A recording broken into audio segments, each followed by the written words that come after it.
My next leading lady is Claire. Can you move the chair so I can be on the Yes. Hello. Hello Claire, how are you? You've come all the way from Jersey. Yes. Thank you so much. And it was Claire's birthday yesterday, so should we all sing to you? Happy birthday to you. Later. I didn't want her to get you a cake, but I was so frazzled at the last minute. No, I haven't got you a cake. Crisps. Crisps, yes.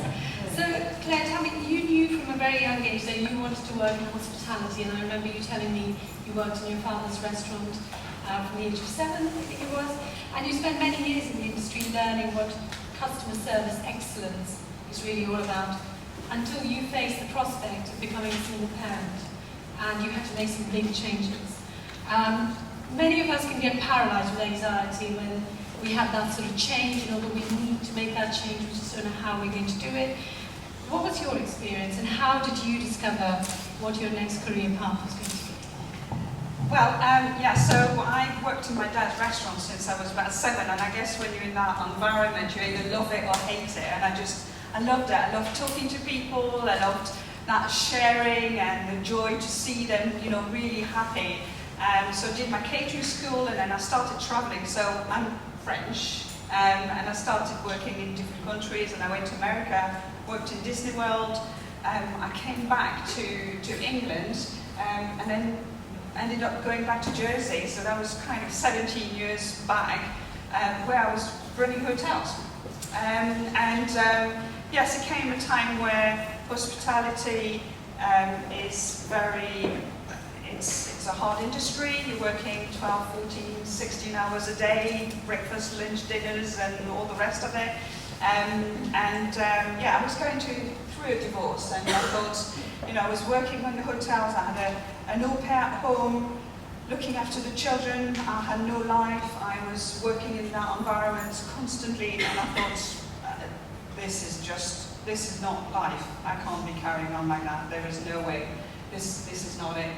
And we went on holiday with the girls, it was kind of, Costa Blanca kind of things, What am I going to do with my life? This is just, I've got to do something about it. And I went for a nice big walk on my own, and I had that big bulb moment, when you just go, bing, why did I not think about that before?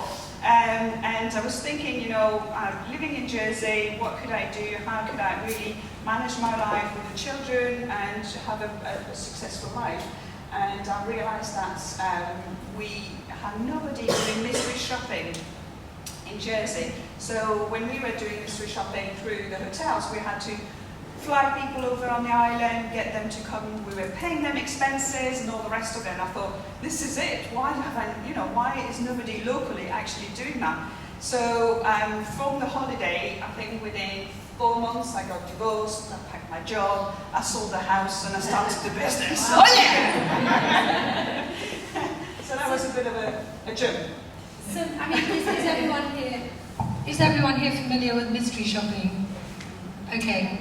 Because I had never heard of it, so it was very interesting, but it is clearly a great way for businesses to find out just how their customer service is being perceived by their customers. Yeah. So how, your company is called the Busy Queen Bee, and I love the name, and it's a great example of how you have managed to combine the things you love doing, and clearly the expertise that you have gained over your many years, and now you've actually packaged it up beautifully to fill sort of an unmet need. Is that sort of formula something that you feel, you can, I think you're also now a franchise, aren't you?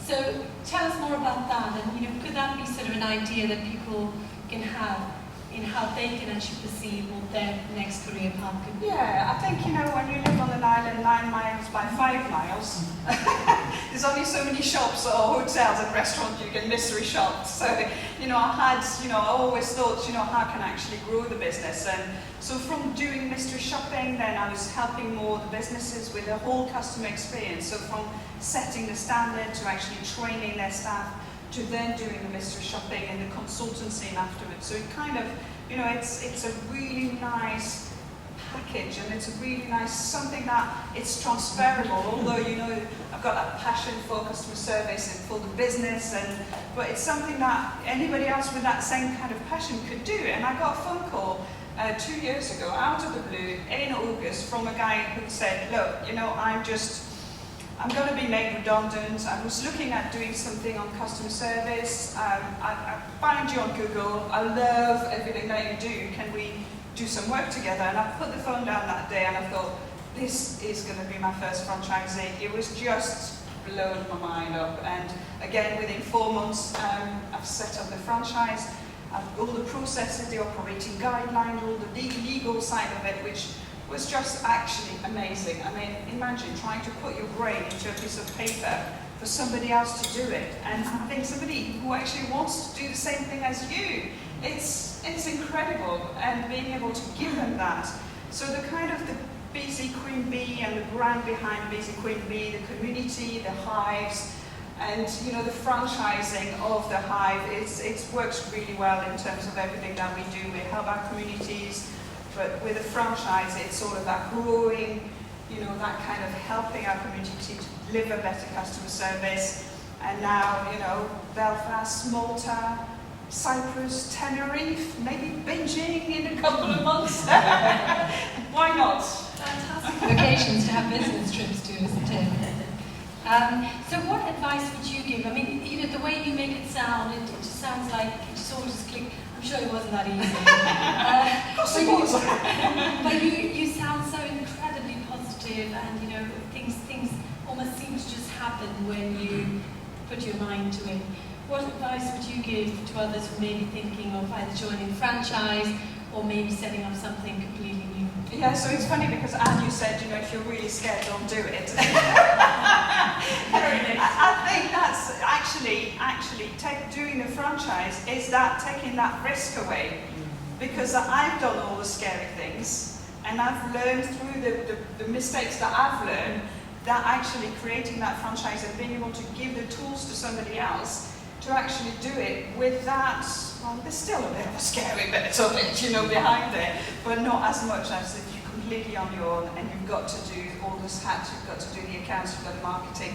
This is something that, you know, they can take and it can start themselves. But I think it's, I work a lot with the principles, the be, do, have principles. I don't know if any of you have heard that, but you know, when you talk about purpose and finding your purpose and having that vision, and when you're really understanding what your vision is and you're feeling it and you really want to do it, you have got to get on and do it. So the B is your vision and where you want to go, but then you've got to do it. Get up and do something about it, even if it's starting market researching, asking your customers, looking at different things. Get on and start doing something, and then you can receive it all. You know, you'll have it all, and you've got that feeling of, wow, this is just amazing. You know, I am so lucky to be in that position, because it all kind of clicked together.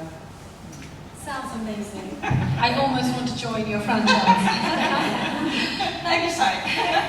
Thank you so much, Claire.